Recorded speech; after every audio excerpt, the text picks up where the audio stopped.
Assalamualaikum warahmatullahi wabarakatuh. Hello everyone, my name is Maftuhin. In this video, I will explain about speech as action in semantic.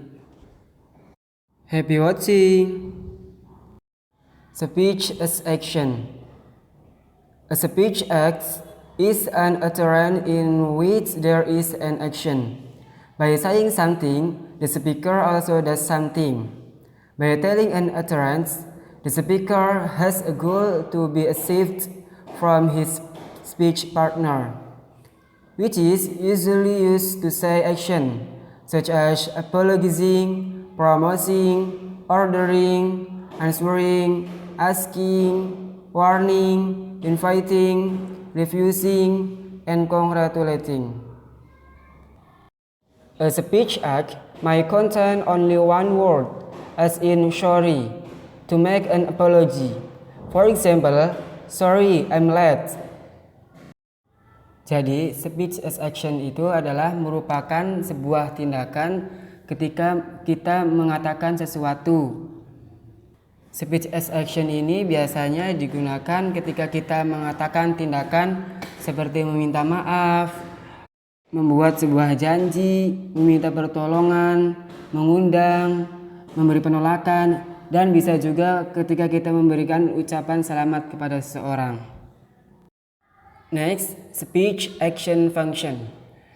Speech act is a form of language that has an important function from humans, especially the communicative function in expressing feeling, emotion, and reaction in communicating. Speech as action merupakan salah satu bentuk bahasa yang memiliki fungsi yang penting bagi manusia, terutama fungsi komunikatif dalam mengekspresikan perasaan, emosi, serta reaksi-reaksi dalam berkomunikasi. Tentunya ketika kita melakukan sebuah komunikasi, kita tidak hanya mengucapkan sebuah katanya saja, tetapi juga kita melakukan sebuah tindakan atau action. Next, type of speech as action. The first is locutionary action. Locutionary action are speech acts to express something. The meaning of the speech conveyed is usually a fact or actual situation. For example, the car is very fast. Selanjutnya ada jenis dari tindak tutur atau ujaran dalam sebuah tindakan. Locutionary action adalah tindak tutur untuk menyatakan sesuatu, di mana makna tuturan yang disampaikan biasanya adalah sebuah fakta atau keadaan yang sebenarnya. Seperti contohnya, mobil itu sangat cepat. The second type of speech as action, illocutionary action. Illocutionary action are speech acts that contain hidden meaning or other meanings desired by the speaker for the speech partner. Illocutionary acts when the speaker pronounces an utterance.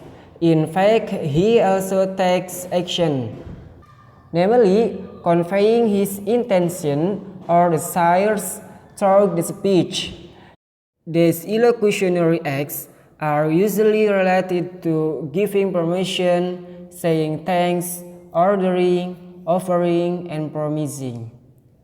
For example, I will see you later.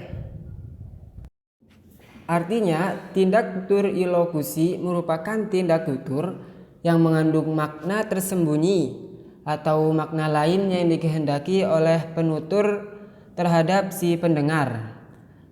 Tindak tutur ilokusi ketika seorang penutur mengucapkan suatu tuturan, sebenarnya dia juga ingin melakukan tindakan, yaitu menyampaikan maksud atau keinginannya melalui tuturan tersebut. Tindak tutur ini biasanya digunakan ketika kita memberikan izin, mengucapkan terima kasih, menyuruh, atau menjanjikan sesuatu. Seperti contohnya, I will see you later.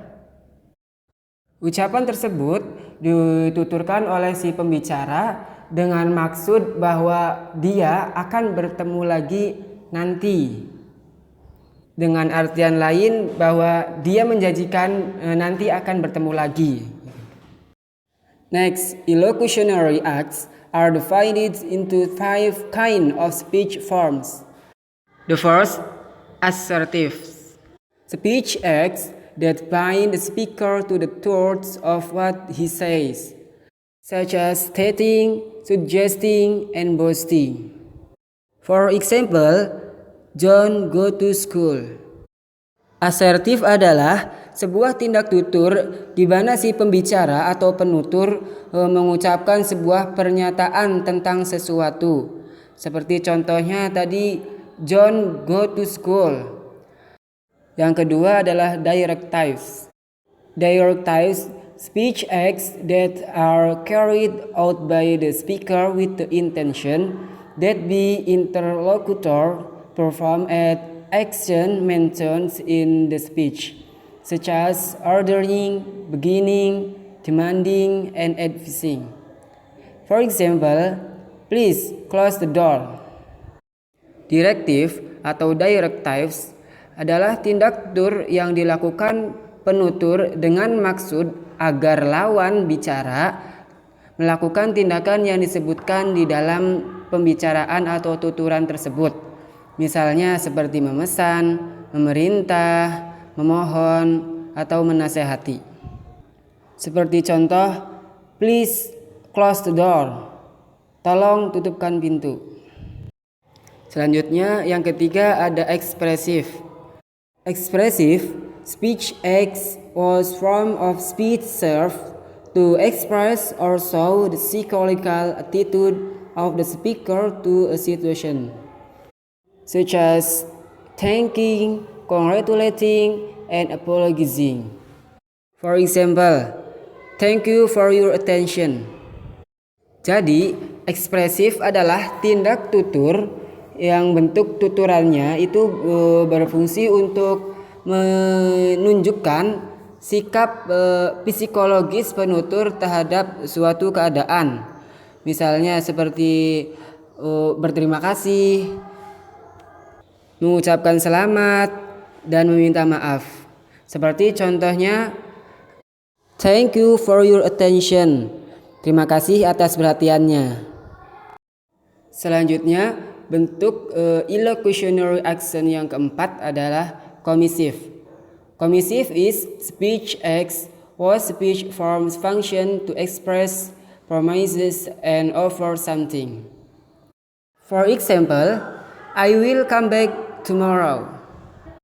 Jadi, commissive adalah tindak tutur yang bentuk tuturannya itu berfungsi untuk menyatakan sesuatu yang akan terjadi di masa depan, seperti berjanji atau menawarkan sesuatu.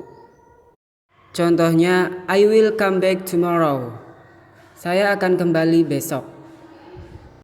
Yang terakhir adalah declarative. Declarative is speech action that can change the situation. For example, I declare you to be my assistant. Artinya, deklaratif adalah tindak tutur di mana sebuah tuturan tersebut dapat mengubah suatu keadaan. Seperti contoh kalimatnya, saya nyatakan kamu menjadi asistenku. Kata-kata tersebut bisa mengubah keadaan seseorang yang tadinya sebagai karyawan biasa dan menjadi seorang asisten. The last type of the speech as action, perlocutionary action. Perlocutionary action is the effect of an utterance on an interlocutor.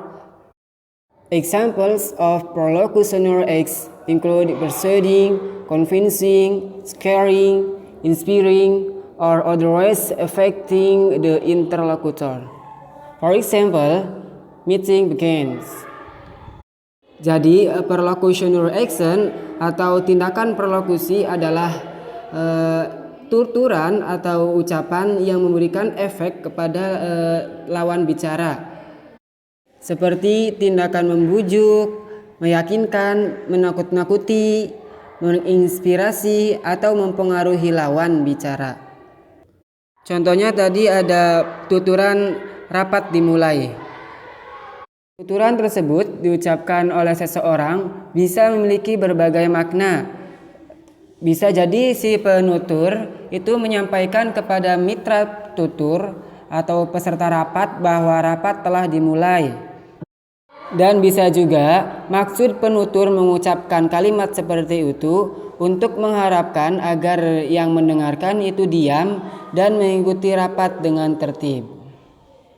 Ketika si pendengar melakukan apa yang diucapkan oleh si pembicara, berarti kalimat tersebut mampu mempengaruhi seseorang untuk melakukan tindakan sesuai yang dituturkan si pembicara.